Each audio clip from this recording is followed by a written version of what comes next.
O propósito e inspiração da teoria do intervalo da Terra. O objetivo da teoria do intervalo da Terra, como já foi mencionado atrás, foi o tentar conciliar o relato bíblico da criação, exposto em Gênesis, com a suposta idade longa da Terra, proposta pelos geólogos da época, que nos séculos XVIII e XIX tinham adotado a visão uniformitarista dos fenómenos geológicos, como a erosão, a fossilização e a deposição de sedimentos em camadas rochosas, que segundo eles era feita de uma forma muito lenta e gradual, ao longo de tempos indefinidos, como defendia James Hutton, ou até milhões de anos, como advogara Lyell.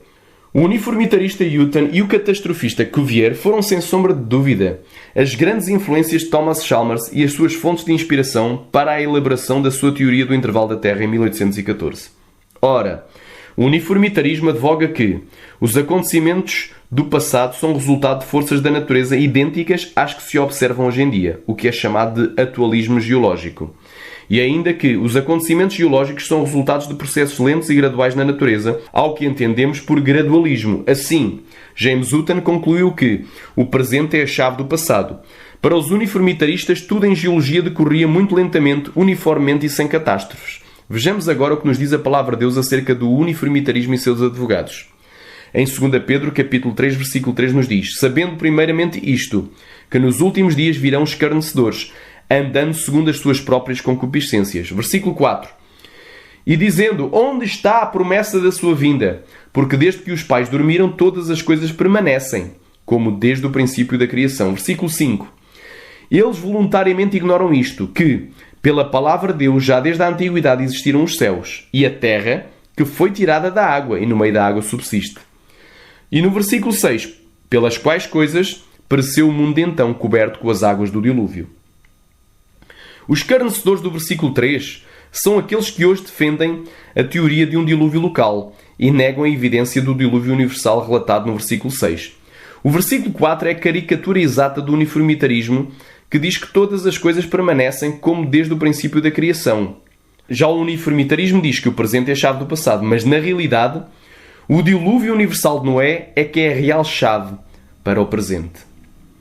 A teoria do intervalo da Terra de Chalmers adotou os longos períodos de tempo propostos pelos uniformitaristas e ao mesmo tempo criou um extra-bíblico dilúvio de Lucifer, que não deixou nenhum sobrevivente, e os fósseis das espécies extintas hoje seriam o resultado desse dilúvio. Ora, se o dilúvio de Lucifer fora global, então os teólogos subsequentes à teoria do intervalo tiveram que criar o mito do dilúvio local na região da Mesopotâmia, anulando desta forma a fé num dilúvio universal patenteado clara e inequivocamente nas Escrituras, de modo a relativizar o relato bíblico, pois um dilúvio universal de Noé teria arrasado com qualquer evidência do suposto dilúvio de Lucifer.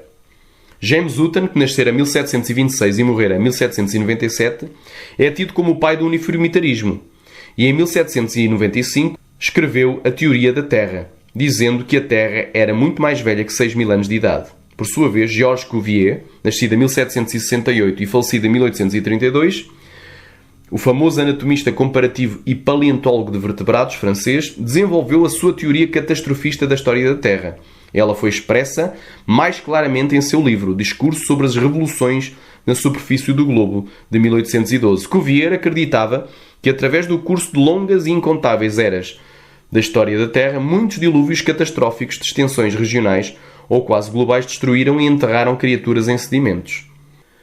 De Hutton e de Cuvier, Chalmers extraiu a ideia de uma terra idosa, e do segundo reforçou a ideia de um dilúvio, só que enfatizou o dilúvio errado, o extra-bíblico dilúvio de Lucifer.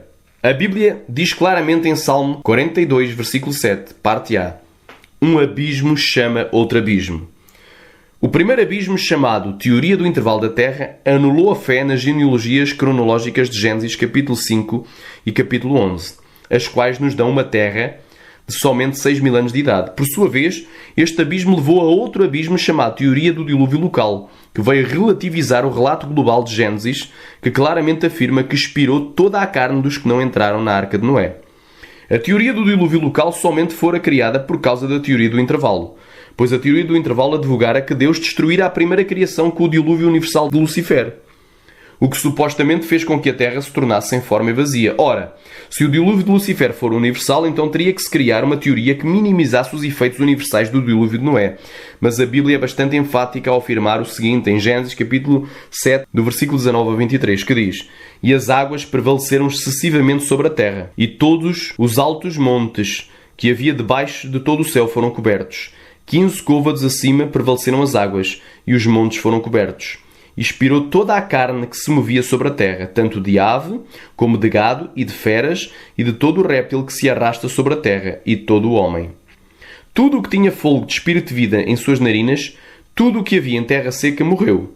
Assim foi destruído todo o ser vivente que havia sobre a face da terra, desde o homem até ao animal, até ao réptil e até à ave dos céus, foram extintos da terra, e ficou somente Noé e os que com ele estavam na arca.